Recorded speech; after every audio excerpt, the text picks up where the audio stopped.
प्रशासकीय अधिकारी होण्याचं एक स्वप्न उराशी बाळगून प्रत्येक जण स्पर्धा परीक्षेची तयारी करत असतो.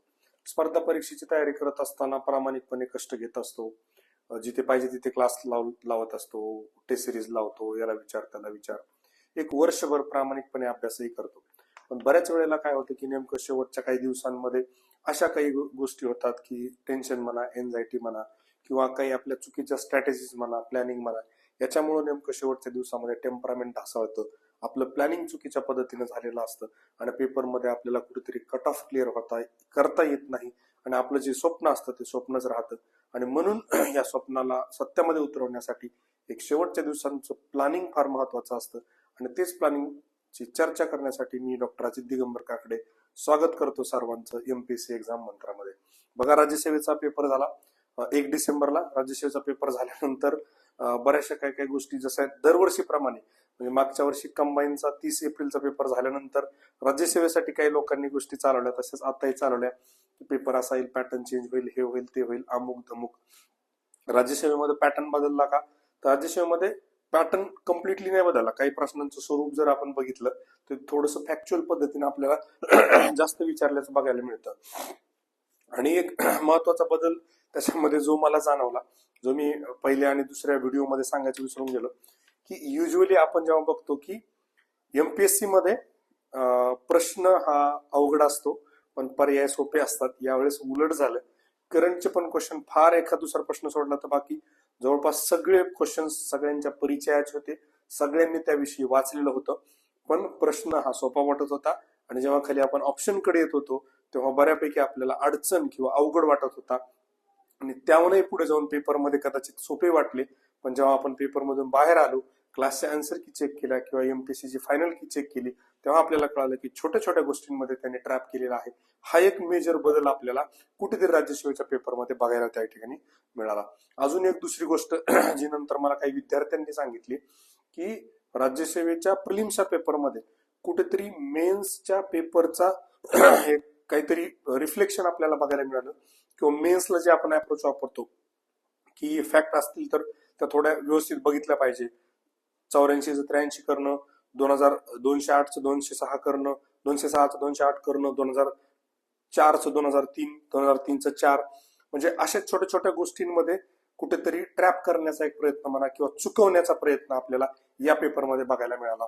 आणि मात्र एक गोष्ट जी प्रामुख्यानं समोर आली की पेपर अवघड काढताना युजली एमपीएससी कसं करायचं, कधीतरी अवघड काढताना की काहीतरी वेगळे प्रश्न विचारायचे. म्हणजे इटलीच्या कॉन्स्टिट्यूशनचं इंडियासोबत कम्पॅरिझन, किंवा काहीतरी कॉन्स्टिट्यूशन असेंब्ली जेव्हा स्थापन होते तेव्हा पाऊस पडत होता वगैरे, या टाईपमध्ये, की एरियाजला सोडून म्हणजे आपण जे रुटीन करतो त्याच्या बाहेर जाऊन प्रश्न विचारायचे. आता असं झालं नाही. आता एरिया तेच, म्हणजे घड्याळ तेच वेळ वेगळी, किंवा वेळ तीच घड्याळ वेगळं, काहीतरी तशा पद्धतीने ही गोष्ट झाली की एरियाज तेच होते. जिथं प्रश्न विचारले तिथंच प्रश्न विचारले, मात्र प्रश्नांचं स्वरूप अवघड केलं फॅक्ट विचारून. युपीएससी जेव्हा प्रश्न विचारायचे अवघड, तेव्हा ते थोडं अनालिटिकल म्हणा किंवा तिथं विचार करणारं म्हणा, इथं सर्व फॅक्च्युअल गोष्टी होते. म्हणजे बऱ्याच वेळेला आपण प्रिलिम्स मध्ये तेवढं फॅक्ट्स कडे क्वेश्चन मार्क रेज करून किंवा डाऊटफुल बघत नाही. बऱ्याच जणांचा एक स्वभाव झाला असतो की घेऊन चला.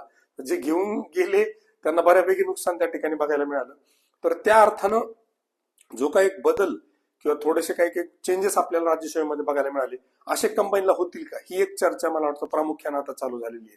कारण बरेच जण जे थोडेसे बॉर्डर लाईनला स्कोर आहेत कंबाईनवर शिफ्ट झालेले आहेत. मग एक परत मी जे म्हटलं फिअर मॉंगरिंग, की कॅपिटलिझम याच्यावरच थ्राईव्ह करते, की पहिले विद्यार्थ्यांमध्ये एक भीती घालवा, मग बॅच लॉन्च करा किंवा आपलं प्रोडक्ट लॉन्च करा, त्या टाईपमध्ये परत कंबाईनच्या प्रिलिम्स बद्दल की असाच पेपर येईल तसाच पेपर येईल, राज्यसेवेला बघितलं हे नाही चाललं ते नाही चाललं, तर त्या अनुषंगानं आपल्याला एक थोडंसं विचार करणं गरजेचं आहे. आणि अशाच पद्धतीचा एक व्हिडिओ मी कंबाईनची प्रिलिम झाल्यानंतर मागच्या वर्षी राज्यसेवेसाठी बनवला होता आणि बऱ्यापैकी गोष्टी राज्यसेवेमध्ये त्या फॉलो झाल्या होत्या. याही पेपरमध्ये मी जे सांगितलं होतं करंट अफेअर मार्च पर्यंत करा, बऱ्यापैकी करंट मार्च पर्यंत होतं, त्याच्या पुढे गेलं नाही. ओरडू 1000 वेळा सांगितलं होतं सीसॅटचा पेपर अवघड काढणं किंवा पास होणं डिफिकल्ट होईल, असं होणार नाही. आणि नेमकं तसं झालं. सीसॅटचा आतापर्यंत इतिहासातला सगळ्यात सोपा पेपर त्या ठिकाणी आपल्याला बघायला मिळाला. इव्हन जगन्नाथ शंकर शेठ बद्दल गोल्डन वर्डच्या व्हिडिओमध्ये सांगितलं होतं, हा जर पर्याय दिसला तर त्याला निग्लेक्ट करू नका. जगन्नाथ शंकर शेठ एकच प्रश्न बऱ्यापैकी त्या समाज सुधार करला होता, त्याच्यावरच प्रश्न आला आणि तेच उत्तर होतं. म्हणजे प्रेडिक्शन काही जास्त चुकलेलं नाही. दुसरी गोष्ट खूप लोकांनी असंही म्हटलं की जे रुटीन अप्रोचेस असतात किंवा त्या गोष्टी आहेत तर त्या लवकर पेपरमध्ये जमलेल्या नाहीत. ही गोष्ट मान्यच केली पाहिजे की आपण जसं 23च्या पॅटर्नला यूज टू झालेलो होतो तसा 24चा पॅटर्न नव्हता. पण मी वारंवार 23च्या पेपरचं राज्यसेवा पूर्व परीक्षा 2023च्या पेपरचं जेव्हा अनालिसिस केलं होतं चॅनलवर बी तेव्हा सांगितलं होतं की सब्जेक्ट वाईज अप्रोचची बॅच पण आपण लॉन्च केली. त्याचं कारण काय होतं की एक गोष्ट अशी मला जाणवली की प्रत्येक विषयाचा एक ट्रेंड आणि एक पॅटर्न आहे आणि तो त्या त्या पेपरमध्ये फ्लो होतो. आता ज्या लोकांनी ह्या गोष्टीवर थोडं बारकाईनं लक्ष दिलं आणि बघितलं की बाबा इकॉनॉमीमध्ये ओनली सी ओनली डी असे ऑप्शन्स आपल्याला त्या ठिकाणी बघायला मिळतात पण त्यांनी लगेच अलर्ट झाले, ऑलकडे ते गेले नाही. या उलट ज्या लोकांनी सरसकट ऑलचा विचार केला त्यांचं त्या ठिकाणी प्रचंड नुकसान त्या ठिकाणी झालेलं आहे. पण त्या पेपरचा म्हणजे पर्टिक्युलर जिओग्राफीचा, हिस्ट्रीचा, इकॉनॉमीचा, करंटचा ट्रेंड आणि पॅटर्न बघितला की आपल्याला असं लक्षात येतं की अरे इथे कुठेतरी गडबड होण्याची शक्यता आहे, आपण थोडं काळजीपूर्वक वाचलं पाहिजे, फॅक्ट थोडं चेक केलं पाहिजे. म्हणजे ज्या लोकांना असं कळलं पद्मविभूषण हे 5 आहेत 6 नाही आहेत तर त्या लोकांनी लगेच बघितलं की अरे दुसऱ्या याच्यामध्ये पण फॅक्ट प्रत्येक चेक करून बघितली पाहिजे, हे असं असेल का ते तसं असेल का. मग कुठेतरी तिथे पेपरची डिफिकल्टी त्या अर्थानं वाढली. आता मार्क दिसत आहेत ते इन्फ्लेटेड, त्याविषयी आपण भरपूर चर्चा केली, ती इथं नको. आपण कंबाईन संयुक्त पूर्व परीक्षा 5 जानेवारीची चर्चा करत आहोत. त्या अनुषंगाने आपल्या राज्यसेवेतल्या कुठल्या गोष्टी आहेत की ज्या अप्रोचच्या अर्थाने किंवा ठोकताळ्याच्या अर्थाने होता. एलसीएम 100% चालला. फक्त काय झालं एलसीएम सोबत जेव्हा आपण करेक्ट वर्सेस इनकरेक्ट वापरतो तेव्हा सुरुवातीचा पर्याय न घेता त्यांनी पुढच्याकडे गेले. म्हणजे मॉर्लेमिंटो मध्ये 2 पैकी 1 इथपर्यंत आपण आलो. देवराया 1 देवराया 2 इथपर्यंत आपण आलो. 2 पैकी 1 मग त्या पेपरमध्ये तिथं ट्रेंड.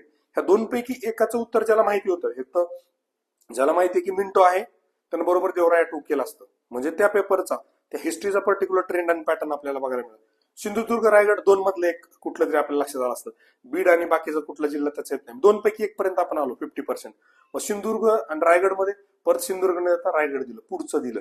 म्हणजे ही एक थोडीशी एक मेजर चेंज आपल्याला त्या ठिकाणी बघायला मिळाला. म्हणजे जर ऑडमॅन आउटचा विचार केला तर 100% ऑडमॅन आउटनं एका विद्यार्थ्याचा स्क्रीनशॉट पण टाकला होता. त्यांना 3 प्रश्न सोडवले, 3 बरोबर आले. एनर्जी सेक्टरचा प्रश्न सरळ ऑडमॅन आउटनं 9550 300 केल्विन टेम्परेचरचा सगळ्यांनी ज्यांनी ते ठोकताळा वापरला त्यांचा बरोबर आला. सायनाइडचा एलसीएम न खूप लोकांनी क्वेश्चन काढला. सायनाइडचं इजी आणि यू जे होतं तर ते बऱ्यापैकी लोकांनी त्या ठिकाणी काढून म्हणजे ऑडमॅन आउट तुम्ही चालला, एलसीएम त्या ठिकाणी चालला.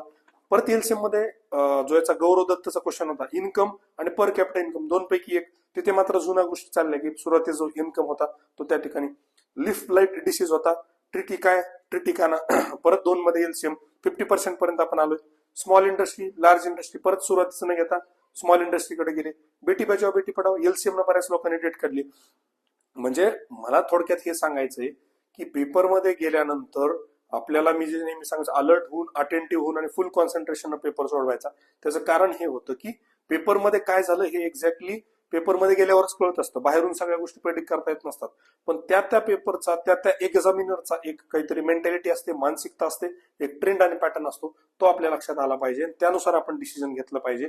आणि त्या अनुषंगानं कंबाईनचा जर विचार केला तर कंबाईनच्या पेपरमध्ये प्रचंड डिसिजन्स घ्यावा लागतात. पेपरमध्ये सुरुवातीला तर हे करावं लागतं की हे गणित सोडवायचं का नाही सोडवायचं, हे मला किती वेळ बरोबर उत्तर येईल की नाही येईल, किती वेळ लागेल, कमी वेळ लागेल का जास्त वेळ लागेल, माझ्याकडे किती वेळ राहिला, माझे किती प्रश्न राहिलेत, मग पूर्ण प्रश्न वाचला पाहिजे का फक्त ऑप्शन वाचले पाहिजे, ऑप्शन मधल्या व्हॅल्यू टाकून उत्तर सोडवलं पाहिजे का फॉर्म्युल्यानं सोडवलं पाहिजे, सुरुवातीला करंट घेतलं पाहिजे का सुरुवातीला विज्ञान घेतलं पाहिजे, मॅथ रिजनिंग मध्ये सोडवायचं, सुरुवातीला सोडवायचं शेवटी सोडवायचं. असे प्रचंड डिसिजन्स किंवा निर्णय तुम्हाला ह्या पेपरमध्ये घ्यावे लागतात.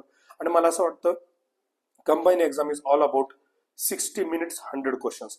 ज्या लोकांना हा गेम समजला, ज्या लोकांना हे मॅनेजमेंट जमलं ते जिंकले. महेंद्रसिंग धोनीचं जे स्ट्रॅटेजी होती की T20चा गेम आहे ना 1-2 ओव्हरमध्ये चेंज व्हायचा. की शोएब अख्तर सारखा बॅट्समन आला, आफ्रिदी सारखा 2-3 सिक्स मारले की सगळं इक्वेशन्स चेंज होऊन जायचं. पण त्या ठिकाणी पण तुम्हाला मॅनेजमेंट करावं लागतं की एका सेक्शननं किंवा एका प्लेअरनं गोष्टी कशा कंट्रोल करायच्या असतात. एक सेक्शन अवघड आला आपल्याला शिफ्ट करता आलं पाहिजे पुढच्या सेक्शनकडे जो आपल्याला जास्त मार्क देणार आहे आणि तिथल्या तिथं ते छोटे छोटे डिसिजन्स आपल्याला घेता आले पाहिजे. त्या अनुषंगानं कंबाईनची पेपर मला असं वाटतं त्या दिवशी नाही डिसाईड होत, ह्या मागच्या काही दिवसात तुम्ही जे करता ते तुमचं त्या दिवशीचं रिफ्लेक्शन असतं. त्यामुळं कंबाईनचा पेपर तुम्हाला अवघड जातो का सोपा त्या दिवशी ठरत नाही, त्याच्या आधी तुम्ही जे काय मॅनेजमेंट केलंय, त्याच्या आधी जे काय प्रिपरेशन केलं त्यानं ठरत असतं. एक थोडंसं एक्झाम्पल सांगतो, थोडं बाजूला जाऊन सांगतो. सचिन तेंडुलकरचे 200 रन त्या दिवशी आलेले नाहीयेत. त्याच्या आधी 1-2 वर्ष सचिन तेंडुलकरनं जे काय प्रचंड मेहनत त्या ठिकाणी घेतली होती की रात्री 2-2.5 उठून 1-1.5 लिटर पाणी प्यायचं, ताकी 100 रनच्या वर मला डिहायड्रेट व्हायला नको, रनिंगसाठी अजून अडचणी यायला नको, हे प्रिपरेशन असतं.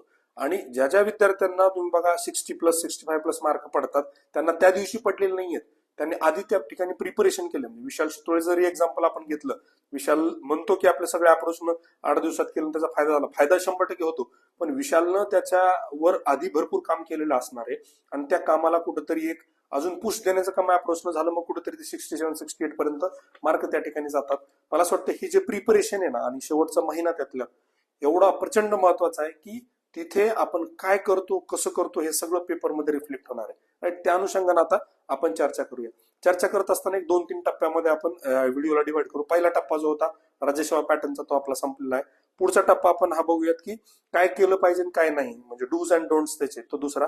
तिसऱ्या टप्प्यामध्ये आपण बघूया टेम्परामेंट काय असलं पाहिजे, कुठल्या विषयाला किती वेळ दिला पाहिजे, त्याचं कसं नियोजन केलं पाहिजे. बघा, मला असं वाटतं काय करू नये, म्हणजे मी नेहमीच सांगत असतो ती गोष्ट परत 30 लागू होते की सर्वच टॉपिक्सवर आता फोकस करू नका. की तुम्ही राज्यसेवा कंबाईनवर शिफ्ट झाला, 20 प्रश्न गणिताचे आहेत, समजा साधारण 20 टॉपिक आपण पकडूया, त्याच्यावर प्रश्न येतात.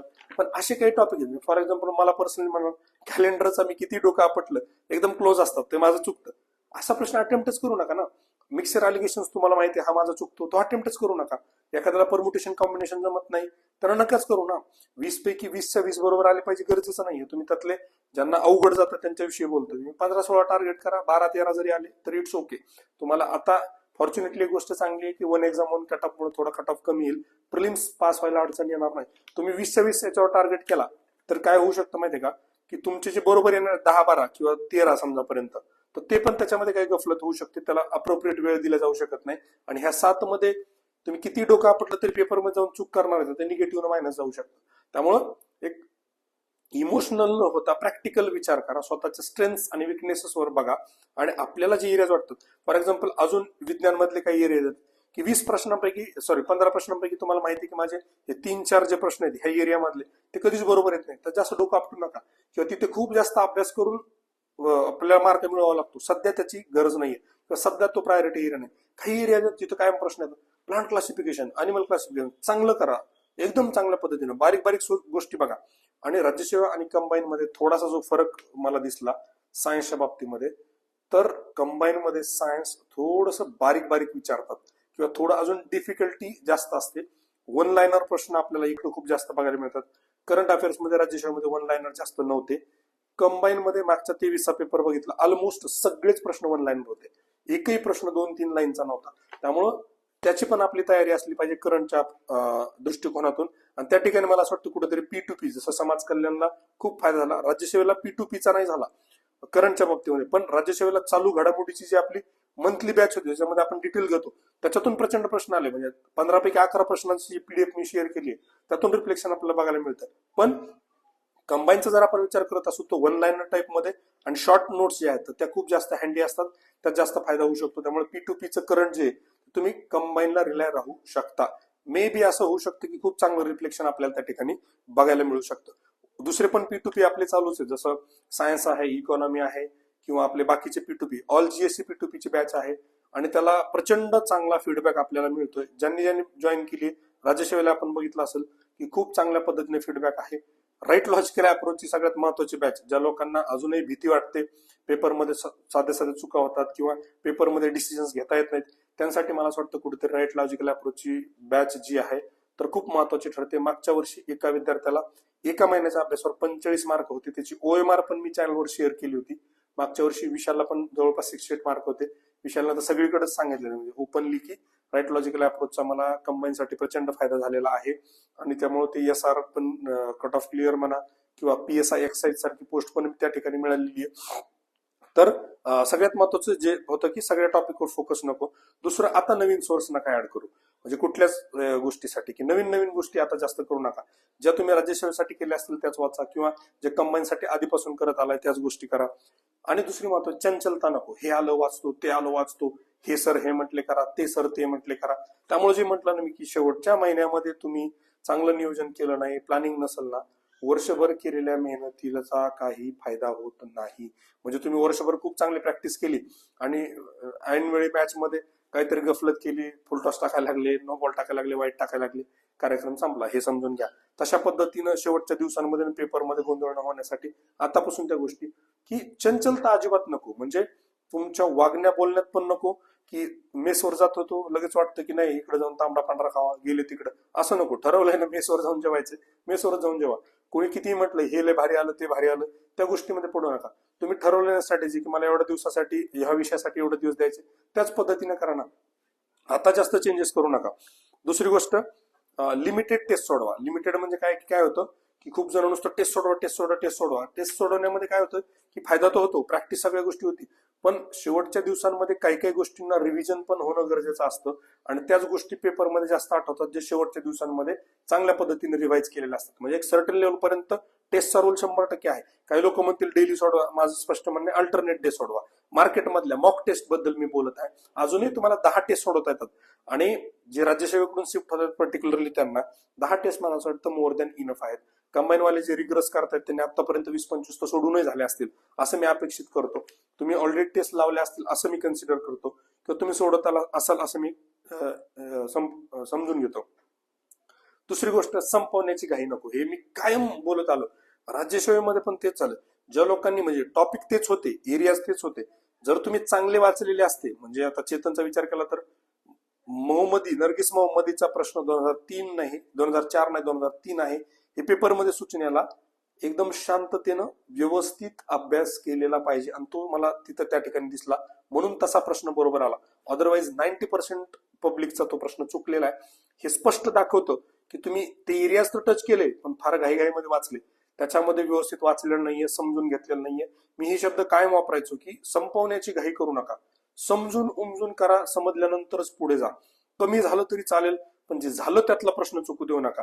आणि कुणीही मला सांगा प्रामाणिकपणे, ज्यानं राज्यसेवेला हे केलं किंवा तुम्ही अजूनही रिव्हर्स इंजिनिअरिंग करून बघा, जे विषय तुम्ही वाचले होते जर चांगले केले असते, टॉपिक वाचले ते चांगले केले असते तर तुम्हाला मार्क पडले असते का नाही, हा प्रश्न स्वतःला विचारा.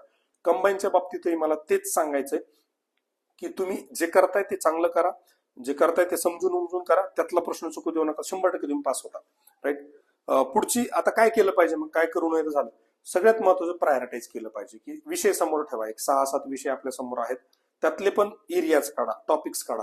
हिस्ट्रीमध्ये मॉडर्न आहे, महाराष्ट्राचा इतिहास आहे, त्यातल्या महाराष्ट्र इतिहासमध्ये मराठवाडा मुक्तीसंग्राम आहे, ब्राह्मणेतर चळवळ आहे, समाज सुधारक आहे. या छोट्या छोट्या गोष्टींवर पण काम करा, की आपला महत्वाचा एरिया कुठला आहे, स्कोरिंग कुठला एरिया आहे, माझा किती झालाय, अजून किती केला पाहिजे, परीक्षेला किती गरजेचं आहे, यानं एक प्रायोरिटीज केलं पाहिजे. नाही तर नुसतं अभ्यास करतोय बघितलं परीक्षा जवळ आली फक्त सायन्सच झाला, अजून इकॉनॉमी बाकी आहे, पॉलिटी बाकी आहे, असं व्हायला नको. त्यानंतर मॅनेज थोडं करायला शिका. छोट्या छोट्या गोष्टी ज्या आहेत त्या मॅनेज करायला आतापासून शिका. आणि दुसरी गोष्ट, एक प्रॉपर टार्गेट बनवा, की मला पुढच्या 8 दिवसात काय करायचं, 10 दिवसात काय करायचं, आजच्या दिवसभरात काय करायचंय, याचे छोटे छोटे टार्गेट्स तयार करा. आणि बॅलन्स युअर प्रिपरेशन. सगळ्यात महत्वाचं काय, बॅलन्सिंग. की बघा तुम्ही इथं कसं असलं पाहिजे माहिती का, master of none jack of all. म्हणजे एका विषयात प्रावीण्य घेऊन काय फायदा नाही, गणितातले 20 पैकी 20 सोडवले, पॉलिटीचे 5च बरोबर आले, हिस्ट्रीचे 7च बरोबर आले, असं करून चालणार नाहीये. तुम्ही बॅलन्स आउट करा. म्हणजे नाही ठीक आहे तुम्हाला गणित चांगलं जमत ना, गणितात 12च मिळवा, पण मग पॉलिटिक्स चांगले मिळवा, इकॉनॉमिक चांगले मिळवा, हिस्ट्री चांगले मिळवा, करंट मध्ये चांगले मिळवा. करंट मला असं वाटतं असा विषय आहे जो खूप स्कोरिंग आहे, जास्त कन्सेप्टची गरज नाहीये, रिव्हिजन केला प्रॉपर, करंटचा जो ट्रेंड आणि पॅटर्न बघितला, त्या पद्धतीने अभ्यास केला कंबाईनच्या दृष्टिकोनातून, तर ते महत्वाचं असतं. आणि अजून एक महत्वाची गोष्ट, प्रत्येक विषयाचा आहे ना एक पर्टिक्युलर ट्रेंड आणि पॅटर्न आहे. कंबाईनचे प्रश्न कंबाईनच्या पद्धतीनेच विचारले जातात, राज्यसेवेचे प्रश्न राज्यसेवेच्या पद्धतीने विचारले जातात. त्यामुळं मला असं वाटतं जे पेपर सेटर आहेत किंवा ज्यांच्याकडून क्वेश्चन्स मागवले जातात कंबाईनसाठी ते लोक वेगळे आहेत, राज्यसेवेसाठी वेगळे आहेत. राज्यसेवेचेच लोक कंबाईनचे क्वेश्चन्स काढत असतील असं मला तरी वैयक्तिक वाटत नाही. एमपीएससीने काहीतरी क्रायटेरिया ठरवलं असेल की आपण पीएचडी गाईड म्हणा किंवा युनिव्हर्सिटीचे प्रोफेसर म्हणा, कंबाईनसाठी असिस्टंट प्रोफेसर म्हणा किंवा अजून दुसरे कुठले म्हणा, यांच्याकडून आपण प्रश्न घेऊया आणि त्यांना सांगितलं जात असेल की बाबा 60 मिनिटांमध्ये 100 प्रश्न सोडवायचे, अशा अनुषंगानंच प्रश्न काढा. राज्यसेवेमध्ये 120 मिनिटांमध्ये 100 प्रश्न आहेत, थोडे डिफिकल्ट काढले, लेंदी काढले तरी चालेल, अशा कमीत कमी सूचना तरी एमपीएससी देत असेल.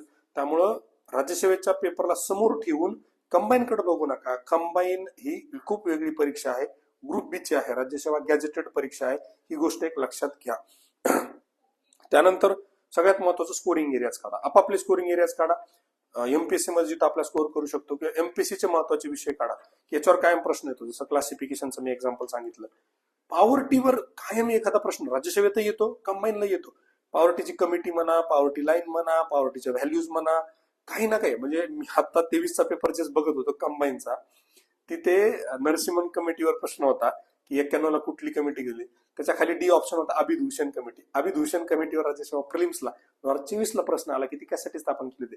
म्हणजे ऑप्शन्स जे आहेत कंबाईनचे त्याच्या, म्हणजे तो एरिया तर मला वाटतं सारखाच आहे की ज्या एरियाजवर प्रश्न येतात.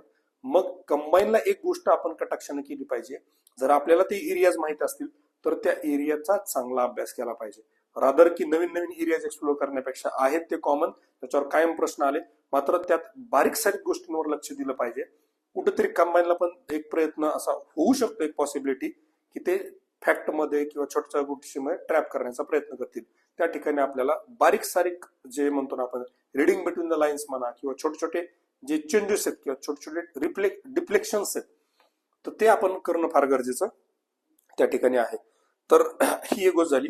याच्यानंतर जो तिसरा टप्पा आहे ज्याच्यामध्ये म्हणलं तो टेम्परामेंटवर बोलू. तर टेम्परामेंट का महत्वाचा आहे. कंबाईनचा पेपर कधी सुरू होतो आणि कधी संपतो कळतच नाही. सुरू झाला की संपतो, असं वाटतं की आत्ताच पेपर सुरू झाला, आत्ताच मॅडम तुम्ही आत्ताच तर पेपर दिला, आता लगेच घ्यायला आलात, असं होतं पेपरमध्ये. कारण 60 मिनिटात 100 प्रश्न सोडवायचे असतात. आणि त्यामुळे मी म्हणतो की तुमची क्लासिकल कंडिशनिंग झाली पाहिजे. क्लासिकल कंडिशनिंग म्हणजे काय की पेपर हातात मिळाल्यापासून मी काय केलं पाहिजे.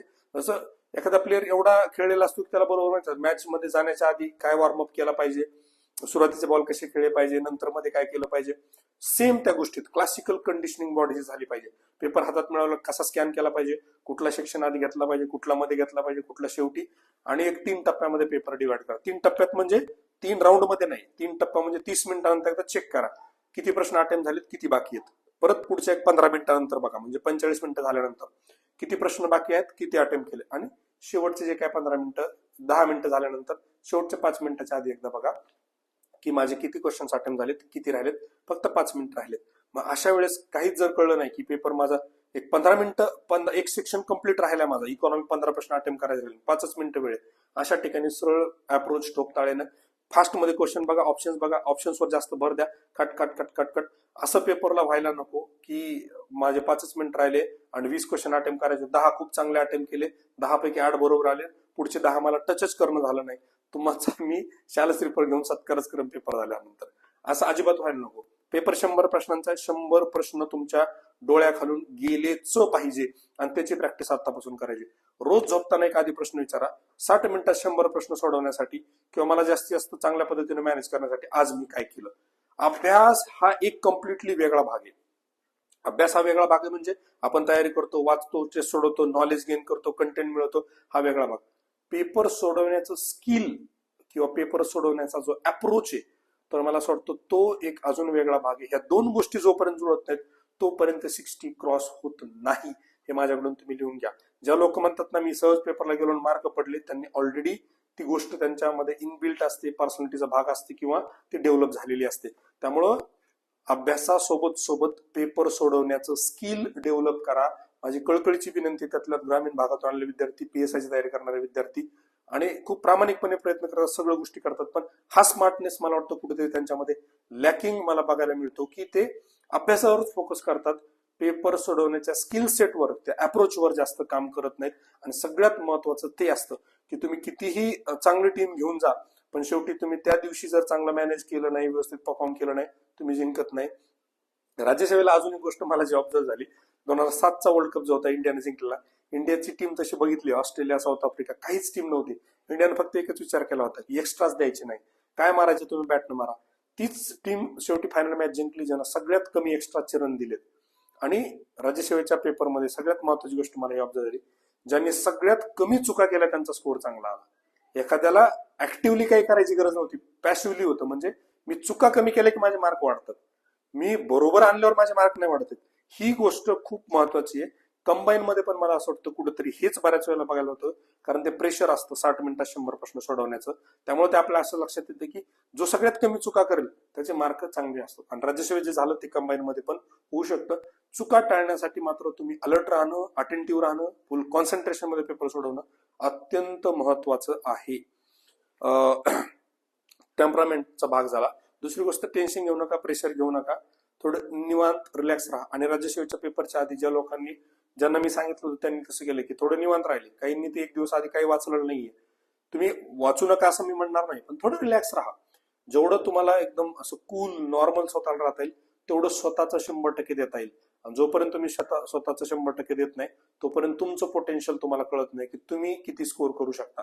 मग घरी आल्यानंतर हा तर प्रश्न मला जमला असता, हा मला आला असता, अरे पण माझं हे फक्त वाचण्यात चुकलं, हे माझं ऑप्शन बघण्यात चुकलं, तिथं नॉट करेक्ट विचारलं होतं, मी करेक्ट उत्तर बरोबर केलं. ह्या गोष्टी होता कामा नये. कंबाईन मध्ये चुकीला माफी नाही. आणि जर तुम्ही आता राज्यसेवेचा स्कोर बॉर्डरवर आहे आणि कंबाईनला जर चुका झाल्या तर लिहून घ्या, रडायला माणूस सापडणार नाही. कारण सगळे माणसं राज्यसेवा मेन्स मध्ये किंवा कंबाईनच्या मेन्स मध्ये किंवा काही लोक ग्रुप सीच्या प्रिलिम्सवर परत फोकस करतील. त्यामुळे काळजी घ्या, चुका होऊ देऊ नका. बघा, मला असं वाटतं मॅथ रिझनिंग एक खूप मोठा सब्जेक्ट आहे. जर कंबाईनचा आपण विचार करतो तर मॅथ रिझनिंगच्या बाबतीमध्ये जर आपण 20 प्रश्न बघितले तर जवळपास 20 प्रकारचे 20 प्रश्न विचारतात. त्यात काही लॉजिकल रिझनिंगचे आहेत, verbal reasoning, non verbal reasoning, काही ऍप्टिट्यूडचे आहेत म्हणजे गोळाबेरीजचे आहेत, ऍव्हरेज असेल किंवा तुमचं अजून परम्युटेशन कॉम्बिनेशन असेल, ऍव्हरेज असेल किंवा कॅलेंडर असेल, असे भरपूर प्रश्न त्या ठिकाणी 20 प्रकारचे 20 प्रश्न आपल्याला बघायला मिळतात. असं वाटतं अजूनही रोज एक टॉपिक घ्या की मी आज फॉर एक्झाम्पल ऍव्हरेज करणार आहे, उद्या मी टाइम वर्क आणि डिस्टन्स करणार आहे, किंवा उद्या मी एक परम्युटेशन कॉम्बिनेशन करणार आहे. रोज एक टॉपिक घ्या तो सोडवा. आणि शक्यतो मॅथ रिझनिंगचे टॉपिक दुपारी जेवण झाल्यानंतर, रात्री जेवण झाल्यानंतर बेस्ट वे. खूप प्रोडक्टिव्ह आपण नसतो आणि गणित सोडवताना जास्त झोप येत नाही. त्याच्यानंतर गणिताचा विषय जेव्हा पेपरमध्ये सोडवण्याचा येतो, पेपरच्या स्ट्रॅटेजी बद्दल त्या दिवशी काय करायचं पेपरमध्ये ते आपण नंतर बोलूया. तरी एक मॉक टेस्ट मध्ये ट्राय करून बघा की पहिले 30 मिनिट झाल्यानंतरच गणित रिझनिंग घ्या. म्हणजे एकदम सुरुवातीला मॅथ रिझनिंग नको, एकदम शेवटी पण नको. शेवटी तर अजिबातच नको, सुरुवातीला घेतलं तरी चालेल. शेवटी का नको? कारण शेवटच्या 10 मिनिटांमध्ये 20 गणित सोडवणं खूप डिफिकल्ट आहे. पण 10 मिनिटांमध्ये 2 सेक्शन हिस्ट्री आणि जिओग्राफी सोडवता येतो. 20 प्रश्न शेवटच्या 10 मिनिटात फास्ट मध्ये सोडवतात, पण गणित सोडवता येत नाही. त्यामुळे शेवटी गणित ठेवू नका, शक्यतो मध्ये ठेवण्याचा प्रयत्न करा. आणि जर तुम्ही मॉक टेस्ट सोडत असाल तर आता इव्हन डेजला सोडवा. म्हणजे 12 तारखेला सोडवा, 14 तारखेला सोडवा, 16 तारखेला सोडवा. आणि ऑड डेजला म्हणजे आजच्या दिवशी, आज 11, 13, 15 या दिवशी प्रिव्हियस इयर पेपर जे आहेत आयोगाचे, तर ते पेपर सोडवण्याचा प्रयत्न करा. म्हणजे अल्टरनेट डे आयोगाचा पेपर, अल्टरनेट डे मॉक टेस्ट. तुम्हाला तो पण फील राहील की प्रश्न आयोग कसं विचारतं. मॉक टेस्ट मध्ये तुम्हाला कळेल की लेटेस्ट मध्ये माझा अभ्यास कसा आहे किंवा काय आहे. त्याच्यानंतर आपण एक जनरली थोडस याच्यामध्ये जर घेतलं म्हणजे सब्जेक्टचं डिस्ट्रीब्युशन बघितलं तर हिस्ट्री जिओग्राफी 10 प्रश्न होते, इकॉनॉमी, पॉलिटी, सायन्स आणि करंटला 15 प्रश्न, मॅथ रिझनिंगला 20 प्रश्न. तर अभ्यासाचं नियोजन करत असताना इथून पुढे असं करा की इकॉनॉमी, फिजिक्स, पॉलिटी, सायन्स आणि करंटला 3 दिवस द्या. 15 मार्क येतात. 3 दिवसात एक विषय संपवायचा प्रयत्न करा. 4 त्रिक 12 दिवस तुमची इथं निघून जातील. तरी तुमच्याकडे अजून 13 दिवस उरतात किंवा 12 दिवस आपण समजून घेऊया.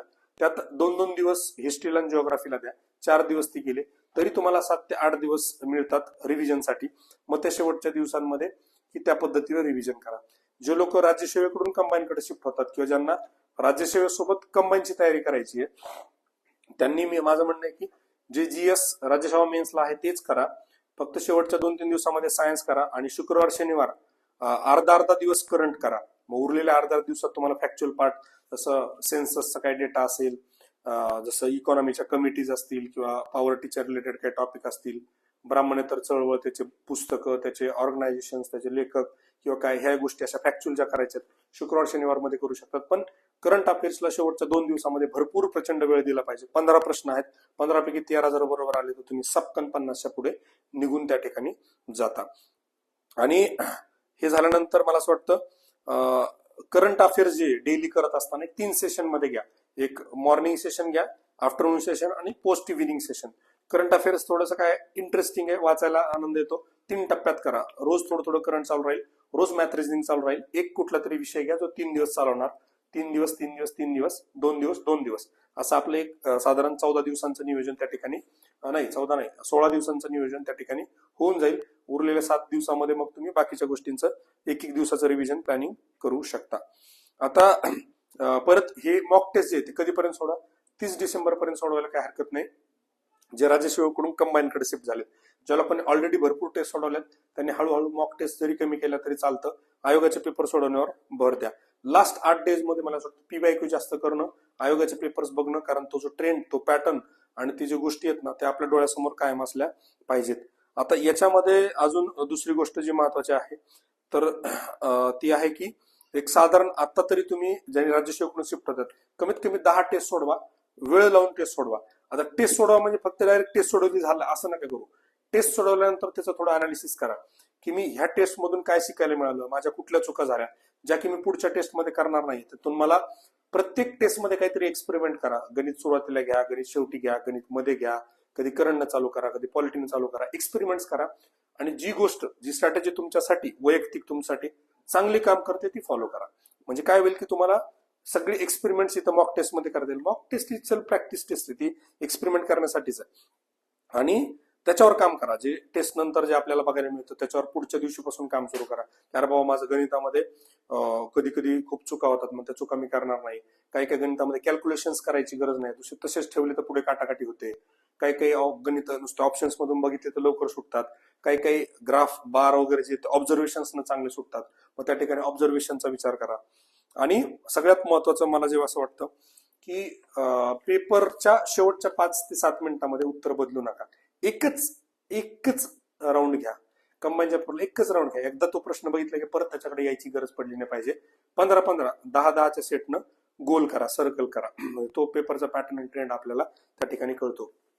शेवटच्या 5 मिनिटात 10 मिनिटात ज्यांनी उत्तर बदलले राज्यसेवेला, जेवढ्यांनी बदलले 90% उत्तर चुकीचे मार्क केले. आधीचे बरोबर होते, नंतर चुकीचे केले. ही गोष्ट प्रत्येक गोल्डन वर्डच्या परीक्षेच्या आधी मी सांगत असतो. काही लोक नुसतं व्हिडिओ बघतात, नुसतं व्हिडिओ बघून काय फायदा नाही. याच्यावर जर तुम्ही काम केलं तरच हा वेळ तुमचा युटिलाइज होईल. अदरवाईज हा टाइमपास करताय तुम्ही युट्यूबवर येऊन. आणि कंबाईनच्या बाबतीमध्ये तरी मला असं वाटतं it's all about 60 minute 100 question game. त्या अनुषंगाने विचार करा, रोज त्याच्यावर थोडं थोडं काम करा आणि परीक्षेला सामोरं जा. आपलं जे काही टेलिग्राम चॅनल आहे MPSC made simple MPSC exam Mantra, त्याची लिंक डिस्क्रिप्शन मध्ये पण आहे, युट्यूबच्या कमेंटमध्ये पिन केलेली पण आहे, ऍपची लिंक पण त्या ठिकाणी दिलेली आहे. आणि इथून पुढे मी एक विचार करतोय जसं आपलं फ्री मेंटरिंग तर चालूच आहे. 7च्या आसपास तुम्ही मला वैयक्तिक फोन करून त्याच्यावर चर्चा करू शकता. तुम्ही सांगा काय करायचं की डेली मला असं वाटतं एक टॉपिक आपण घेऊया की बाबा सर प्लांट क्लासिफिकेशन थोडं आम्हाला सांगा. तर आपण टेलिग्राम व्हिडिओ लाईव्हच्या माध्यमातून रोज कुठला तरी म्हणजे करंटचं सर थोडं घ्या किंवा करंटच्या अवॉर्ड्सवर एखादं सेशन घ्या. मॅथ रिझनिंगचं लॉजिकली कसं सोडवायचं ते सांगा.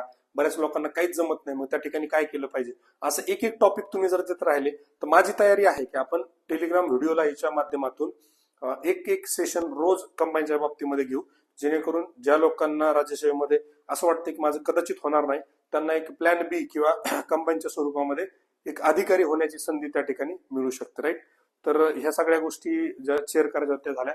वेळोवेळी मी चॅनलवर पण काही गोष्टी कार्पेट आयमच्या नावानं माध्यमातून टाकत राहील. So thank you very much. All the very best.